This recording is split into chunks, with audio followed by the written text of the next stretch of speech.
Hello there, welcome to Diplomatic Watch. I'm Daniel Kibet. In the corridors of power across Africa, a familiar pattern is re-emerging in 2026. Leaders, often with the backing of loyal parliaments, are amending constitutions to extend their time in office. What began as isolated cases has become a recurring strategy that tests the resilience of democracy on the continent. This playbook is not new. Some long-serving incumbents have long influenced legislatures or referendums to reshape rules in their favor. Here in Uganda, President Yoweri Museveni, who has been in power since 1986, secured the removal of presidential term limits through a 2005 constitutional amendment allowing him to rule indefinitely. Further changes removed age limits in 2017.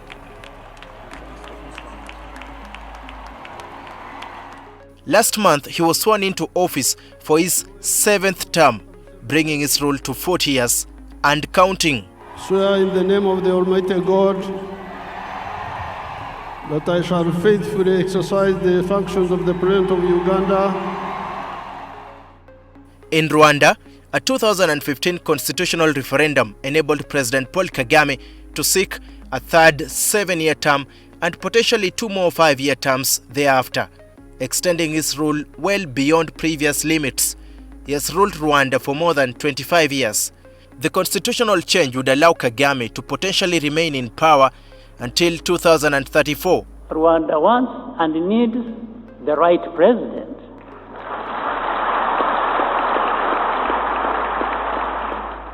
In Togo, constitutional tweaks in 2019 reset the clock for President Faure Gnassingbé, allowing him additional terms despite the family's decades-long hold on power. Furthermore, a subsequent constitutional overhaul in April 2024 transitioned Togo from a presidential to a parliamentary system, ending presidential elections. Faure Gnassingbé was then made President of the Council of Ministers, a new post which is the highest office in the government's executive branch and has no official term limits. His family has ruled the country for 58 years.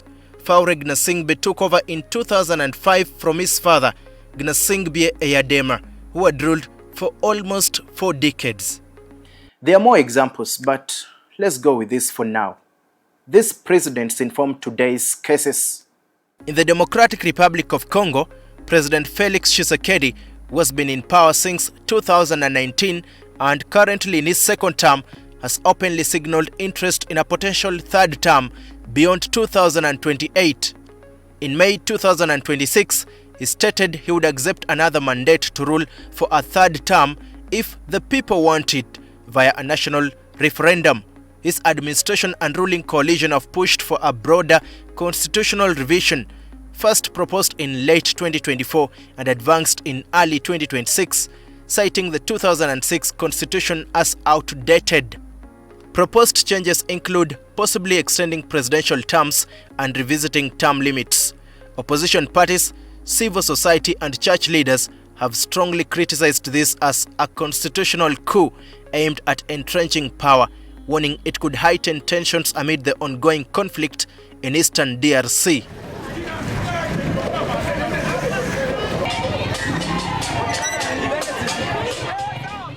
In March 2026, Somalia's federal parliament approved sweeping amendments to the provisional constitution, finalizing a long review process.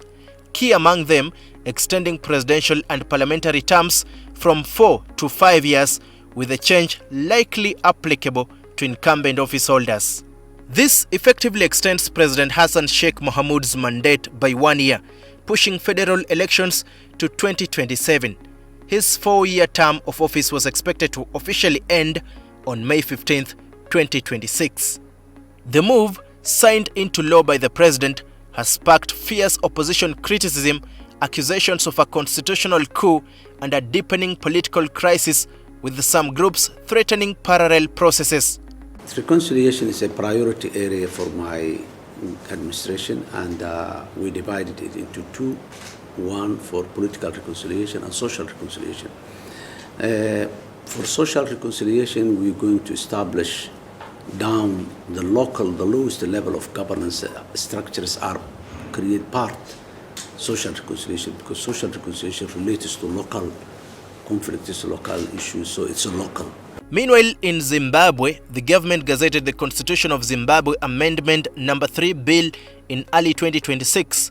It proposes extending presidential and parliamentary terms from 5 to 7 years, applying retroactively to extend President Emmerson Mnangagwa's tenure, shifting presidential selection mechanisms and other centralizing measures.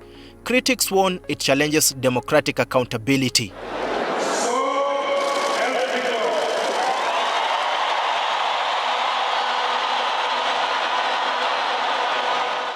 In November 2025, Benin's National Assembly approved reforms extending presidential and legislative terms from 5 to 7 years, while creating a new Senate with presidential appointees.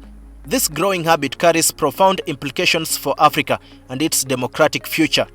When African leaders alter constitutions to extend their power, it erodes democratic norms, weakens checks and balances, and undermines peaceful power alternation. This often leads to executive dominance, declining public trust, governance stagnation, and rising corruption. It risks political volatility, youth frustration, protests, or instability, while deterring investment and slowing economic progress. As Africa pursues Agenda 2063 amid demographic and global pressures, the central test remains whether power serves institutions and citizens, or whether institutions are reshaped to serve power. Diplomatic Watch will continue monitoring these constitutional currents. I'm Daniel Kibet.